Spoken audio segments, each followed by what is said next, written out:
শাহবাগীদের দৌরত্ব এতটাই বাংলাদেশে বৃদ্ধি পেয়েছে যে এখন মাহে রমজানের সিগারেট খাওয়াকে কেন্দ্র করে একজন বয়স্ক মুরব্বিকে পর্যন্ত গরম চা তার গালে নিক্ষেপ করেছে, চায়ের কাপ তার ঘায়ে নিক্ষেপ করেছে, এমনকি তাকে রক্তাক্ত পর্যন্ত করেছে।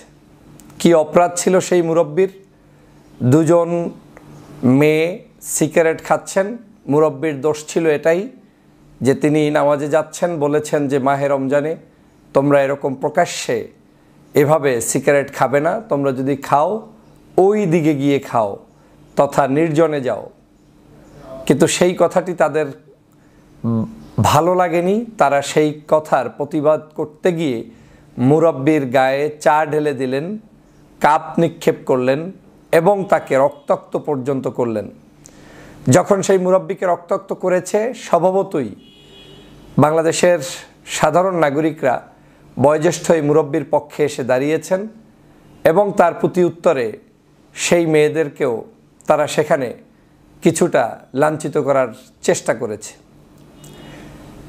মূল ঘটনাটা হচ্ছে এই বয়োজ্যেষ্ঠ মুরব্বির উপরে যে আক্রমণ করেছে, তাকে যেভাবে রক্তাক্ত করেছে, সেই রক্তাক্তের কারণে মূলত সাধারণ নাগরিকরা প্রতিবাদ করেছে। সিগারেট খাওয়াকে কেন্দ্র করে প্রতিবাদ করেন নাই যে তুমি কেন বয়োজ্যেষ্ঠ মানুষের উপরে আক্রমণ চালালে, কিন্তু শাহবাগীরা সেটাকে প্রচার চালাচ্ছে। উন্মুক্ত সিগারেট কেন খাওয়া যাবে না, স্বরাষ্ট্রমন্ত্রীর স্বরাষ্ট্র উপদেষ্টার পদত্যাগ দাবি করে তার ছবি পর্যন্ত পুড়িয়েছে। বিভিন্ন ধরনের আন্দোলন সংগ্রাম তারা চালিয়ে যাচ্ছে। দেখেন তিলকে তাল কিভাবে বানায়। একদিকে বয়োজ্যেষ্ঠ একজন মুরব্বির শরীরের ভিতরে আপনি গরম চা ঢেলে দিচ্ছেন, চায়ের কাপ নিক্ষেপ করছেন এবং সেই চায়ের কাপ নিক্ষেপ করে আপনি তাকে আহত করছেন, রক্তাক্ত করছেন, তার উপরে আক্রমণ করছেন। সেটা আপনি না বলে আপনি এটাকে চালিয়ে দিচ্ছেন মুক্ত স্বাধীনতার নামে সিগারেট খাওয়া।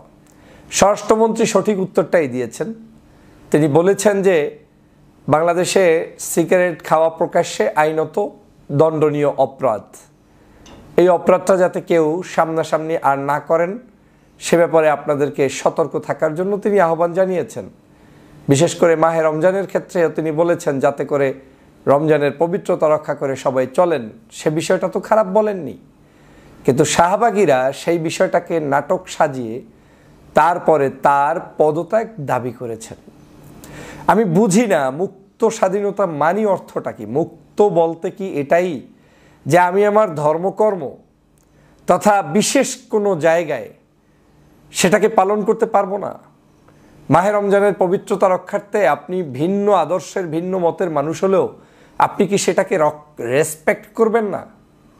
প্রথমত হচ্ছে আপনি কি সেটা করবেন কি না, করছেন না, ভালো কথা। আপনি সেটাকে নিয়ে আপনি মানুষকে রক্তারক্তি পর্যন্ত কেন করলেন?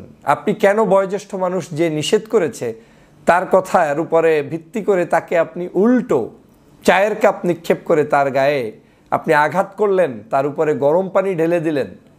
বাংলাদেশে তো সবার আগে এই গরম পানি ঢেলে দেওয়ার অপরাধে বিচার হওয়া উচিত নয় কি? বাংলাদেশে তো সবার আগে এই একজন বয়োজ্যেষ্ঠ মানুষের গায়ে কারা হাত তুললো তাদেরকে গ্রেপ্তার করানো উচিত। গতকালকে তাদেরকে সেখান থেকে যখন মানুষজন তাদের উপরে চড়াও হচ্ছিল তখন পুলিশ বরং তাদেরকে নিরাপত্তা হেফাজতে নিয়েছে আর তারা বলছে যে তাদেরকে গ্রেপ্তার করা হচ্ছে। এই হচ্ছে বাংলাদেশ। এবং এই যারা এই কার্যক্রমগুলো চালায় প্রত্যেকের ছবি আমি অ্যানালাইজ করে দেখেছি, এ সবগুলো শেখ হাসিনার দোসর। তার বাবা, আত্মীয় স্বজন, আশেপাশের লোকজন, আওয়ামী লীগের লোকজন এবং শাহবাগী লোকজনই এখন বাংলাদেশে এই ধরনের অপকর্ম করে যে কোনো মূল্যে বাংলাদেশে একটি অস্থিতিশীল পরিস্থিতি তৈরি করতে চায়। কথায় কথায় পদত্যাগ, কথায় কথায় আন্দোলন, কথায় কথায় মানুষের সাথে তিলকে তাল বানিয়ে প্রচার করা, একজন বয়োজ্যেষ্ঠর শরীরে আক্রমণ করা, এটা তো কোনো নীতি নৈতিকতা আদর্শের মধ্যে পড়তে পারে না। তাহলে কেন হচ্ছে এই ঘটনাগুলো? এই শাহবাগীরাই মূলত বাংলাদেশকে ধ্বংস করেছিল সেই 2013 সাল থেকে। আজও বিভিন্ন জায়গায় ছড়িয়ে ছিটিয়ে আছে শাহবাগের সেই প্রতাত্তারা। আপনি রাষ্ট্রীয় আইন অনুযায়ী আপনার বিরুদ্ধে তো কয়টা মামলা করার সুযোগ আছে। এক, আপনি সিগারেট সবাই রাস্তাঘাটে খায়, সেটা আমি কখনোই বলছি না, কিন্তু আপনাকে ধরতে চাইলে আপনি অপরাধী। আপনি রাস্তাঘাটে খাচ্ছেন, মেয়ে মানুষ রমজানের সময় আপনি রাস্তায় বসে সিগারেট খাবেন, এটা আপনার আইনত দণ্ডনীয় অপরাধ। রমজান ছাড়াও অপরাধ, রমজানের সময় অপরাধ, এটার কোনো টাইম টুইম নেই। যদি সরকার চায় আপনাকে বিচার করতে পারবে। দ্বিতীয় আরেকটি অপরাধ হচ্ছে আপনি মুরব্বির গায়ে হাত তুলেছেন, তাকে রক্তাক্ত করেছেন, তার গায়ে গরম পানি ঢেলেছেন, চায়ের কাপ নিক্ষেপ করেছেন। এটা আরও বড় অপরাধ, যেটা দিয়ে আপনাকে বড় ধরনের বিপদে মামলায় ফালানো যায় এবং আইনগতভাবেই আপনি এটার জন্য বিচারের কাঠগড়ায় দাঁড়াতে হবেই হবে। কারণ এটা তো ছোটোখাটো কোনো অফেন্স নয় যে আপনি একটা কিছু করে পার পেয়ে যাবেন, নো, সেই সুযোগ নেই।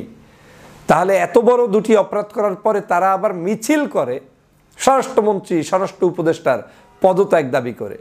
স্বরাষ্ট্র উপদেষ্টার পদত্যাগ যদি আপনি দাবি করেন সেটা ভিন্ন, তার কোনো ব্যর্থতা থাকলে সেই জায়গায়, কিন্তু এই উসিলায় দাবি করার বিন্দুমাত্র অধিকার এই শাহবাগীর নাই।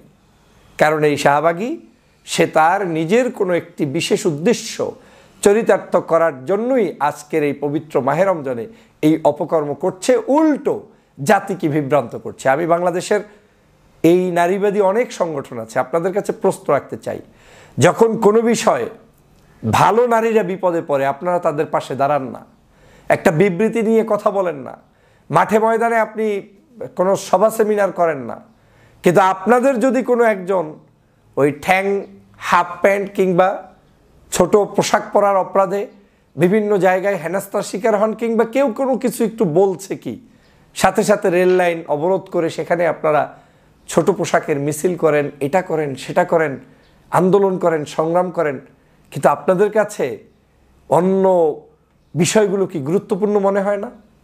এই যে বৈষম্য আপনারা করেন, আপনারা দেখেছিলাম মরহুম সেই যে ডক্টর মইনুল ইসলাম, আমার ইত্তেফাক পত্রিকার সেই মালিক, আজকের সাবেক উপদেষ্টা আনোয়ার হোসেন মঞ্জু সাহেবের ভাই, একজন সজ্জন ব্যক্তিত্ব ছিলেন, মানুষের কাছে গ্রহণযোগ্য একজন ব্যক্তিত্ব ছিলেন।